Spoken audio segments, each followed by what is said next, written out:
तो ये प्रश्न एक नया आज हम लोग देखेंगे।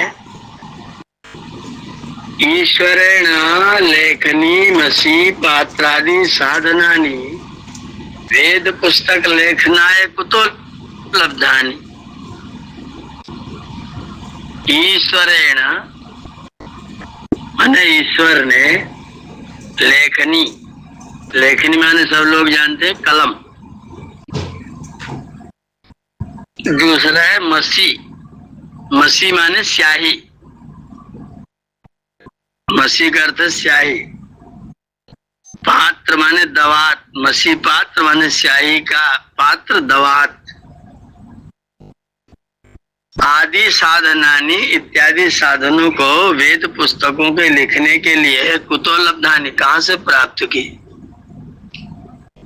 ईश्वर ने वेद पुस्तकों को लिखने के लिए कलम स्याही दवात कहाँ से पाई, ये प्रश्न है। वेद पुस्तकों के लेखन के लिए ईश्वर ने कलम दवात कहाँ से बनाया, कहाँ से लाए, उनको कैसे मिला कलम। तो स्वामी जी ने इसका उत्तर देना है। ईश्वर ने लेखनी मसी पात्र आदि साधन वेद पुस्तकों को लिखने के लिए कहाँ से प्राप्त किया। महतीयम शंका बहुता करता। हो आपने तो बहुत बड़ा सवाल कर दिया, आपने तो बहुत बड़ी शंका कर दी। इस शंका का समाधान तो बहुत कठिन है। महतीयम शंका बहुता करता, यम शंका बहुता महती करता। ये शंका तो बहुत बड़ी की। क्यों बड़ी क्यों कह रहे हैं? क्योंकि बिना हस्तपादादि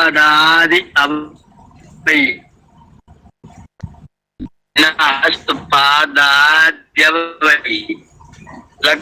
हस्तपाद न हाथ पैर आदि के, पैर जब के काष्ठ लोष्ठादि सामग्री साधनैश्च। काष्ठ लोष्ठ, काष्ठ माने लकड़ी, लोष्ठ माने लोहा, आदि सामग्री साधनों के बिना यथा ईश्वरेण जगत रचितम, जैसे ईश्वर ने जगत बना दिया ऐसे ही तथा वेदा अपि रचिता, उसी प्रकार से वेदों की रचना भी की। सर्वशक्तिमती ईश्वरे, सर्वशक्तिमती ईश्वरे वेद रचनम प्रत्येवं महाशंकी,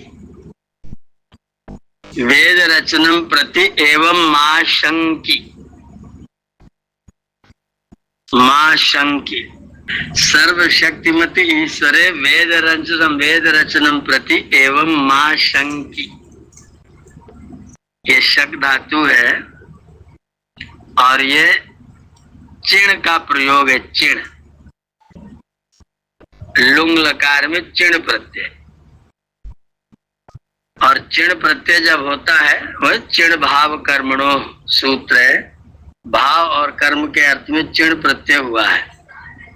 और अगर वहीं पर मांग का योग हो जाए, निषेध में मां का प्रयोग हो जाए तो अटकागम नहीं होता है। न मांग योगे सूत्र है, मांग योगे अडागमो न भव। मांग के योग में अटकागम नहीं होता है, तो अट हुआ नहीं और शंख धातु से चिण प्रत्यय हो गया, तो शंख में चिण का ई बच के मिल गया, शंकी, मां शंकी। तो चिण का प्रयोग है कर्मवाच्य का। वह महाशंकी, परमात्मा सर्वशक्तिमान है। इसकी रचना के प्रति ईश्वर के विषय में ऐसी शंका करो।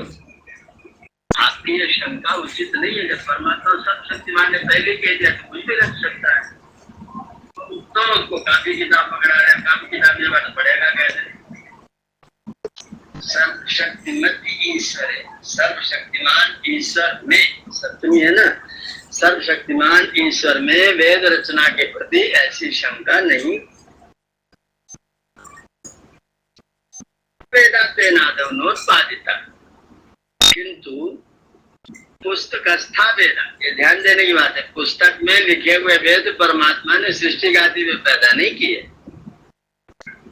परमात्मा ने सृष्टि के आदि में पुस्तक वाले वेद पैदा नहीं किए। किम तरी, तो क्या किया, बोले ज्ञान मध्य प्रेरिता, ऋषियों के ज्ञान के बीच में उस वेद को परमात्मा ने प्रेरित किया। पुस्तकस्था वेदा तेनादौ नोत्पादिता, पुस्तक में लिखे हुए वेद परमात्मा ने सृष्टि के आदि में उत्पन्न नहीं किए। क्या किया, ज्ञान मध्य प्रेरिता, ज्ञान में डाला। किनके ज्ञान में डाला, केशाम, किनके ज्ञान में डाला, बोले अग्नि वायु आदित्य अंगिरसाम, केशाम अग्नि वायु आदित्य अंगिरसाम। ये प्रश्न है, परमात्मा ने वेद का ज्ञान किसके अंदर डाला, अग्नि वायु आदित्य और अंगिरा के अंदर डाला। बोले ते तू जान रहता जड़ा संति, ये अग्नि वायु आदित्य ये तो सबके सब जड़ है। ये सोच रहे अग्नि माने आग, वायु माने हवा और आदित्य माने सूर्य, ऐसा अर्थ समझ रहे हैं। तो कह रहे हैं कि जान रहता जड़ा संति, अग्नि वायु तो जड़ है, उनके अंदर क्या जान डालेगा परमात्मा। बोले मैवम वाच्यम, माँ एवं वाच्यम। अरे रे रे, ऐसा नहीं कहना चाहिए, ऐसा कहना उचित नहीं है जी। सृष्टि आदौ मनुष्य देह धारिणस्ते ही आसन, ते ही वे चारों सृष्टि के आदि में मनुष्य देहधारी थे। सृष्टि आदौ, सृष्टि के आदि में मनुष्य देह धारणा ते ह्यासन, मनुष्य देह को धारण करने वाले वे लोग थे। क्यों ऐसा क्यों करते हैं, कि क्या ऐसा कहने का प्रयोजन क्या है, कुतः, बोले जड़े ज्ञान कार्या संभवात, ये मुख्य उत्तर है। जड़ में ज्ञान का कार्य असंभव है। जड़ वस्तु में ज्ञान की चीज, जानने की चीज, नियम से चलने की चीज, व्यवस्थित रहने की चीज, अनुशासन की चीज जड़ वस्तुओं में अपने आप नहीं होती है। ये सिद्धांत, ये तथ्य है। कुतः जड़े ज्ञान कार्या संभवात, जड़ वस्तुओं में ज्ञान का काम असंभव है। यत्रार्था संभवोस्ति तत्र लक्षणा भवति। यत्र, इस लाइन को ध्यान समझिए, यत्रार्था संभवो अस्ति, यत्र माने जहां पर, अर्थ माने अर्थ के, यत्र अर्था संभवोस्ति, जहां पर जो शब्द कहा जाए उस शब्द का अर्थ प्रयोग रूप में आना जहां पर संभव ना हो।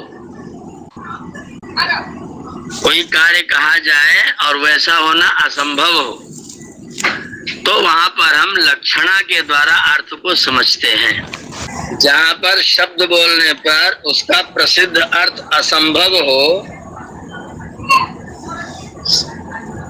वहां पर लक्षणा शक्ति से शब्द का अर्थ होता है।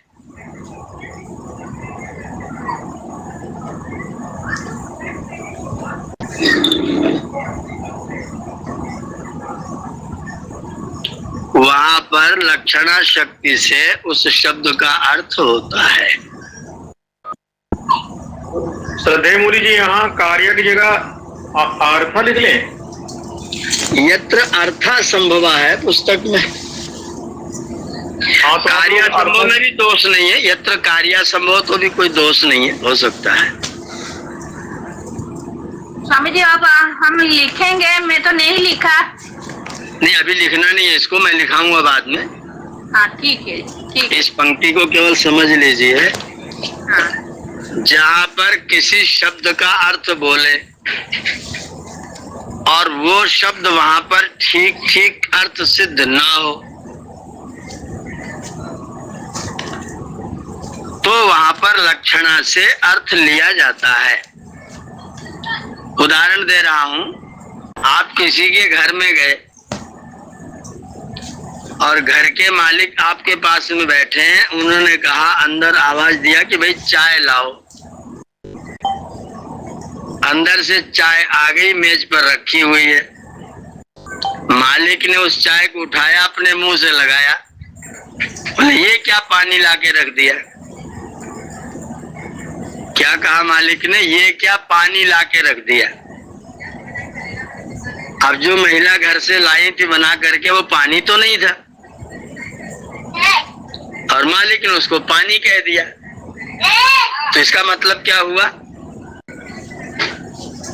इसका मतलब हुआ कि चाय ठंडी हो गई है।